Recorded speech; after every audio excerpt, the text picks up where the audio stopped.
From ped cheaters to mid-fight greasers to some more extreme cases.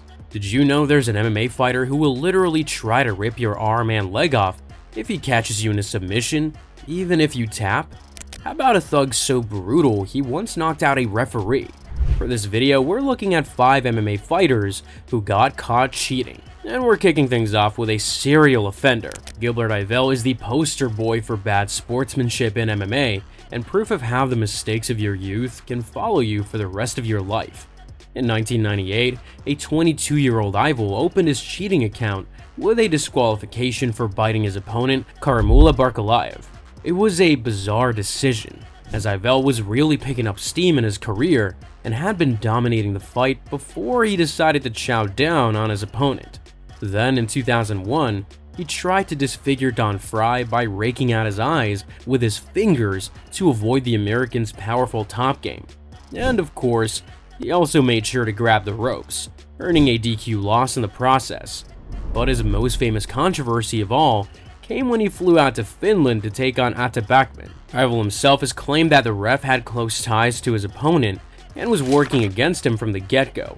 But that doesn't accuse what came next. After the ref repeatedly tried to grant Backman a favorable position in the clinch, Yvel got so angry that he decided to punch the ref right on the jaw, knocking him down before giving him a kick for good measure.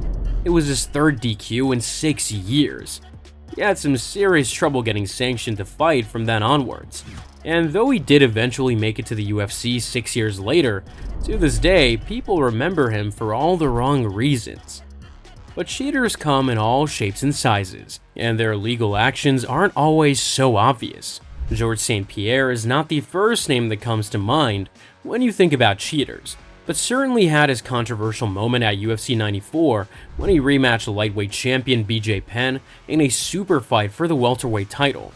In between rounds, St-Pierre's cornerman Phil Nurse can be seen applying Vaseline to the back and shoulders of his fighter. In a fight against a former BJJ world champion like Penn, having a substance that'll make gripping GSP more difficult could be a defining factor. The Nevada State Athletic Commission had members Octagon side who noticed this and had GSP's back wiped down prior to round 3. But after losing the fight, BJ and his team were furious. They demanded compensation for the loss, and even filed a formal request for investigation to the State Athletic Commission. But all in all, though St-Pierre clearly had the substance on his body, it was judged that the fight's outcome was not affected. The UFC did make new rules, however, which only allowed a neutral third party to apply Vaseline from every event from that point onwards. What do you guys think? Is GSP your GOAT? Let us know in the comments below. Whether he cheated or not, St-Pierre is a pretty nice guy though. This next dude, however, not so much. Osimar Pilares has had one of the most bizarre careers in MMA history, a skilled grappler and a true physical force in the cage. He would actually be a pretty well-respected athlete if it wasn't for one insane character flaw. For some weird reason, Pilares, who is a leg lock specialist, has an infuriating habit of holding onto his opponent's limb way past the point of tapping.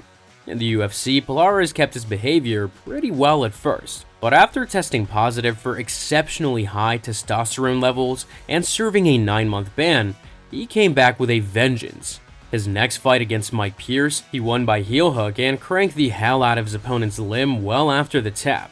Dana immediately kicked him out of the UFC. But after winning the World Series of Fighting title, he then held onto a heel hook that scored him a win over John Fitch. Then perhaps the worst one of all came when he gouged the eyes of Jake Shields and then proceeded to grab his arm in a Kimura, securing the tap, and then, you guessed it, he held on just a little bit longer. A ped user, a cheater, and a nasty fighter. Osimar Pilares is one of the most infamous characters in MMA. We're sure some of you are just hearing about Pilares for the first time ever, but this next guy, you all definitely know him. When the UFC lost 2 major fights that were set to headline UFC 200, McGregor vs Diaz 2 and then Cormier vs Jones 2, they panicked.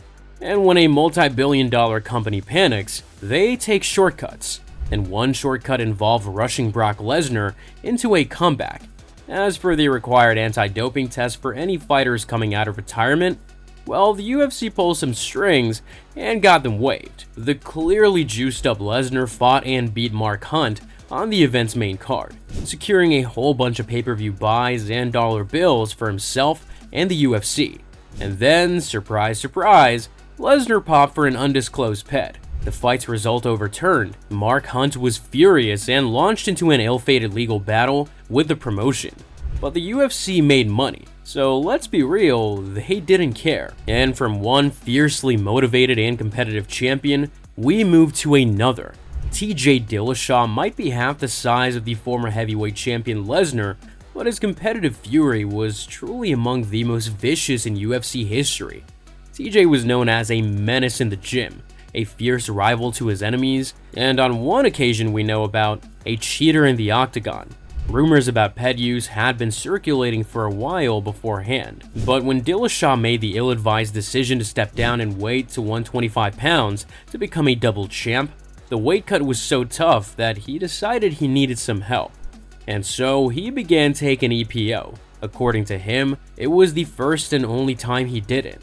But whether you believe him or not is irrelevant. Cejudo finished him with a TKO in the opening minute, taking advantage of his clearly depleted chin from that cut. And when the dust settled, it was revealed that Dillashaw had been juicing. To his credit, he admitted his wrongdoing and accepted his ban, but his reputation as a cheater was never fully shed. Enjoy this video? Why don't you support the channel by subscribing and checking out some of our other uploads? Thanks for watching.